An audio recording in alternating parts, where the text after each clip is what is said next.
हम अक्सर अपने आसपास ऐसे लोगों को देखते हैं जो दूसरों से कम प्रतिभाशाली होते हैं, लेकिन फिर भी वे उन लोगों से ज्यादा सफल हो जाते हैं। ऐसा क्यों होता है?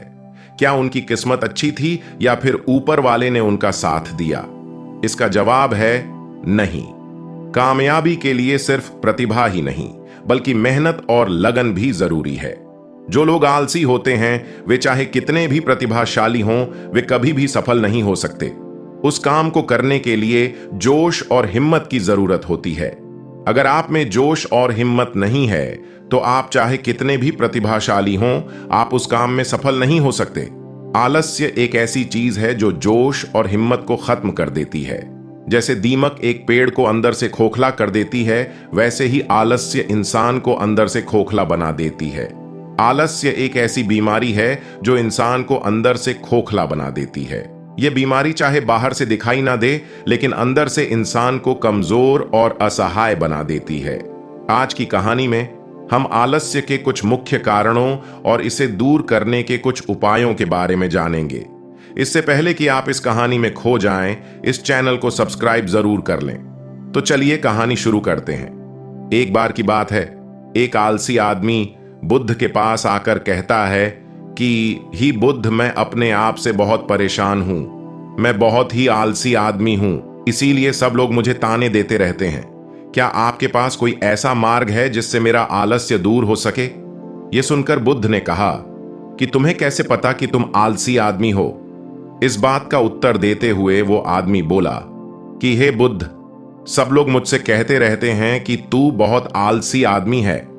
तुझसे कोई काम ठीक से नहीं होता, तू हर काम को टालता रहता है और बिना जाने क्या क्या बातें कहते रहते हैं। यहां तक कि मेरे परिवार के लोग भी मुझे आलसी आदमी कहकर पुकारते हैं। यह सुनकर बुद्ध उस आदमी से पूछते हैं कि तुम्हारे पास आलसी होने का कोई प्रमाण है? क्या तुम ये सिद्ध कर सकते हो कि तुम एक आलसी आदमी हो? यह सुनकर वो आदमी कहता है कि ये बुद्ध, मैं कभी भी सुबह जल्दी नहीं उठ पाता और हर काम को टालता रहता हूं। मुझे लगता है कि आलसी होने के लिए यह प्रमाण काफी होगा। इस आदमी की बातें सुनकर बुद्ध कहते हैं कि आलस्य को समझने के लिए हमें यह जानना होगा कि आलस्य क्या है और वो किसी आदमी के शरीर में कैसे जन्म लेता है। अगर कोई आदमी किसी काम में पूरा मन नहीं लगा पा रहा, उसमें उस काम के प्रति जोश नहीं है, उत्साह नहीं है, तो उसका कारण आलस्य होता है। आलस्य जोश और उत्साह का विपरीत होता है। इसे समझने के लिए हमें यह जानना अति आवश्यक है कि आलस्य आदमी के शरीर में दो स्तर पर जन्म लेता है, शारीरिक स्तर और मानसिक स्तर।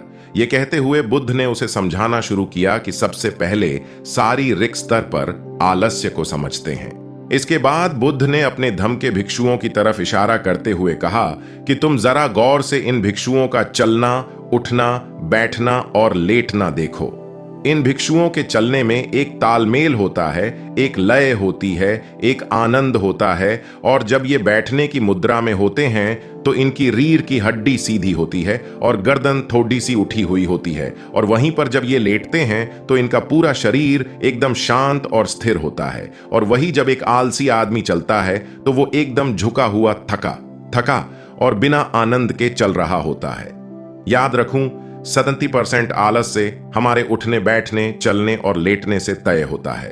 अगर हम अपनी इन अवस्थाओं को समझ लेते हैं और होशपूर्वक चलने, उठने और बैठने का अभ्यास करते हैं, प्रयत्न करते हैं, तो हमारा 70% आलस दूर हो जाता है।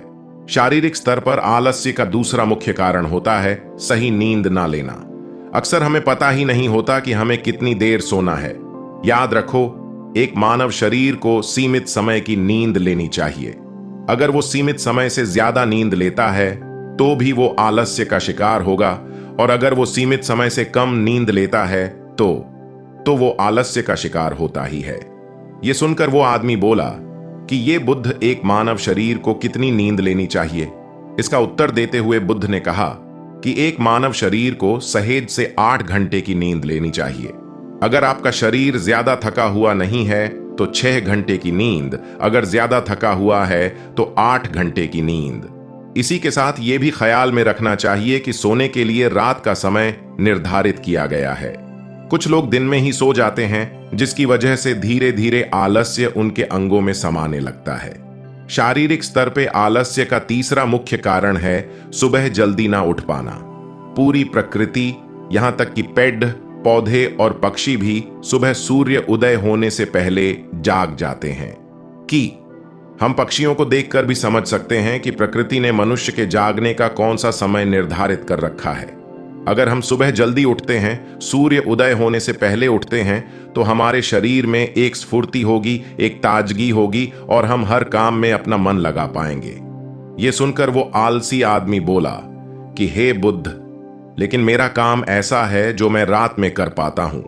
इसी वजह से मैं रात में सही समय पर नहीं सो पाता और सुबह जल्दी नहीं उठ पाता। तो जिन लोगों का काम रात में होता है वो सुबह कैसे जल्दी उठ पाएंगे?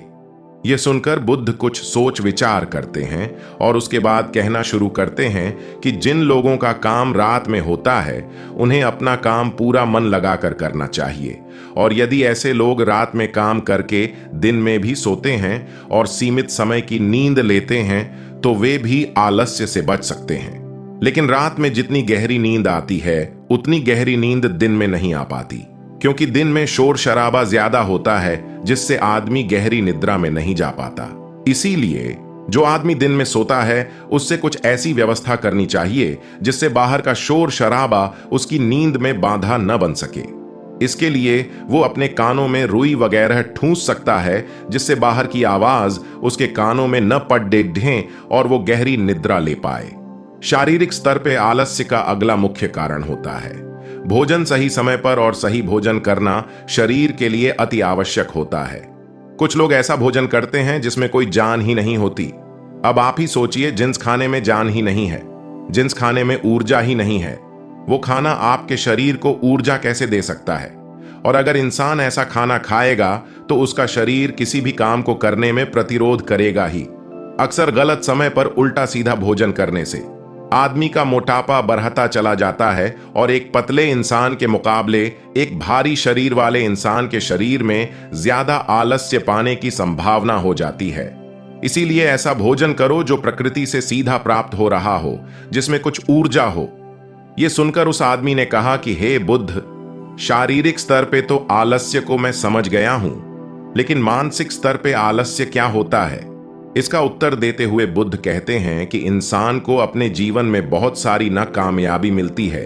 जब वह असफल होता है और किसी काम को समाप्त नहीं कर पाता है तो उसका उत्साह और जोश अगले काम के प्रति कम हो जाता है। जब भी वह किसी नए काम की शुरुआत करता है तो उसका पिछला काम उसके मन को प्रभावित करता रहता है, इसलिए वह नए काम को पूरे उत्साह और जोश के साथ नहीं कर पाता और इससे आलस्य उसकी प्रेरणा का कारण बन जाता है, जिसकी वजह से वह नए काम को भी पूरा नहीं कर पाता, क्योंकि उसमें वह उत्साह और समर्थन नहीं होता है। हमें यह समझना आवश्यक होता है कि हर काम जिसमें हमने पूरी तरह से सफल नहीं हुए उससे हमें बहुत सी सीख मिली है। उससे हमें वह अनुभव प्राप्त हुआ है जिसे हम अपने नए कार्यों में लागू कर सकते हैं। इसलिए पूर्व कार्यों को नकारात्मक दृष्टिकोण से नहीं बल्कि सकारात्मक दृष्टिकोण से देखना चाहिए ताकि आलस मन में नहीं आए। मानसिक स्तर पर आलस्य का दूसरा मुख्य कारण होता है जिसमें लक्ष्य का स्पष्ट नहीं होना। इस पर बुद्ध ने उस आलसी आदमी से पूछा कि सोचो, अगर तुम किसी जंगल में फंस जाते हो और तुम्हारे पास खाने पीने की सामग्री नहीं हो तो तुम क्या करोगे? उस आदमी ने कहा कि वह जंगल में खाने पीने की सामग्री ढूंढेगा। इस पर बुद्ध ने कहा कि अगर तुम्हें फिर भी कुछ न मिले तो उसका क्या करोगे?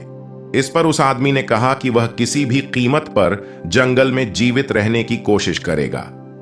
यह कहकर बुद्ध उस आलसी आदमी से सवाल करते हैं कि मान लो यदि तुम किसी जंगल में फंस गए हो और तुम्हारे पास खाने पीने के लिए कुछ भी नहीं है तो तुम क्या करोगे? वो आदमी कहता है कि ये बुद्ध में जिंदा रहने के लिए उस जंगल में खाने पीने का सामान ढूंढूंगा।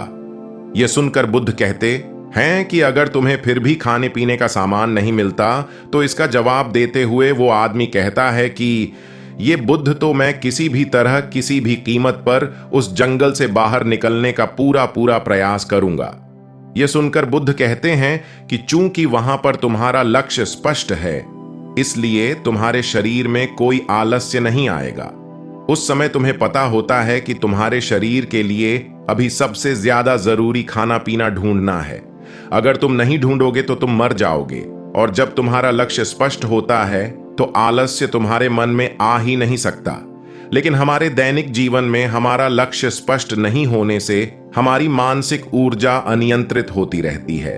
यदि हमारा लक्ष्य स्पष्ट होता तो कोई भी बाधा हमें हमारे लक्ष्य की प्राप्ति से नहीं रोक सकती। वैसे ही अगर हमें किसी काम को करने की स्पष्ट वजह नहीं मिलती तो हम उसे टालते रहते हैं। हमारे मन में उस काम को करने की इच्छा ही नहीं होती, क्योंकि हम सोचते हैं कि उससे कोई फायदा नहीं होगा। इसीलिए किसी काम को करने के लिए उसकी महत्वपूर्ण वजह जानना बहुत जरूरी होता है। कई लोग व्यायाम करने की अहमियत को समझ नहीं पाते क्योंकि उन्हें इसकी वजह समझने की क्षमता नहीं होती। उन्हें लगता है कि व्यायाम करने से कोई विशेष फायदा नहीं होगा, परंतु उन व्यक्तियों के पास दूरदर्शिता होती है और वे समझते हैं कि यदि वे आज व्यायाम नहीं करेंगे तो भविष्य में उनका शरीर रोगों से प्रभावित हो सकता है। इसलिए उनके पास व्यायाम करने की स्पष्ट उद्देश्यवादिता भी होती है और ठोस वजह भी होती है, और इसीलिए वो लोग व्यायाम भी करते रहते हैं। मानसिक स्तर पर आलस्य का एक और मुख्य कारण होता है आलसी लोगों का साथ। अक्सर कुछ लोग स्वयं आलसी नहीं होते, लेकिन उनके आसपास के लोग आलसी होते हैं। अगर आपकी संगति में आलसी लोग हों तो आप भी धीरे धीरे उनकी तरह हो जाते हैं। आपका भी मन काम करने से पीछे हटने लगता है। आलस्य बीमारी की तरह होता है। जितने ज्यादा आलसी लोगों से आप घिरे हुए हैं, आपका भी उतना ही आलस्यपूर्ण व्यवहार होता है। आपका मन उतने ही आलस्य को पकड़ डीएच लेगा। तुम्हारी मानसिकता आलस्य को अपना लेगी। मानसिक स्तर पर काम को टालना आलस्य का एक मुख्य कारण है। कुछ लोगों की आदत होती है कि वे काम को टालते रहते हैं। धीरे धीरे हमें यह एहसास नहीं होता कि यह आदत आलस्य को बना देती है। इसलिए किसी भी काम को कल पर न टालें। और सबसे आखिर में बुद्ध ने कहा, विश्वास होना चाहिए कि आपके पास किसी भी कार्य को पूरा करने की क्षमता है। आपको उत्साह और जोश से भरपूर होना चाहिए। हर कार्य को एक नया अवसर मानकर करना चाहिए। इसके बाद बुद्ध ने उस आदमी से कहा कि यदि आपके पास स्पष्ट लक्ष्य और उसे पूरा करने के लिए कोई मानदंड है तो दुनिया की कोई भी शक्ति आपको रोक नहीं सकती। दोस्तों, जीवन में कुछ प्राप्त करना हो तो हमें सिर्फ आज को महत्व देना चाहिए, कल की